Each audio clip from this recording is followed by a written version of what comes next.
సమస్యలతో సతమతమవుతున్నాడు. వాటి పరిష్కారం కోసం ఖరీదైన వైద్యాన్ని ఆశ్రయిస్తున్నాడు. కొండ నాలుకకు మందేసి ఉన్న నాలుక ఊడగొట్టుకుంటున్నాడు. ఒక ఆరోగ్య సమస్యకు వైద్యం చేయించుకుంటే 100 రకాల ఇతర సమస్యలు పుట్టుకొస్తున్నాయి. వీటన్నింటితో సతమతమవుతూ చివరికి దాంపత్య సుఖానికి కూడా దూరం అవుతున్నాడు.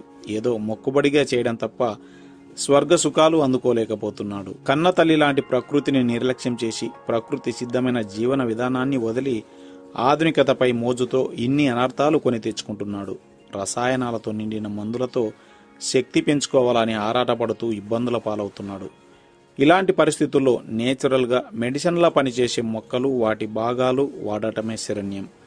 ఖరీదైన కార్పొరేట్ వైద్యం కంటే బాగా పనిచేసే ఈ ఔషధ మొక్కలు అందమైన ఈ ప్రకృతిలో పూర్తి ఉచితంగా లభిస్తున్నాయి. వాటి గురించి తెలుసుకుని వాటిని ఉపయోగించుకోవడమే మనం చేయాల్సిన పని.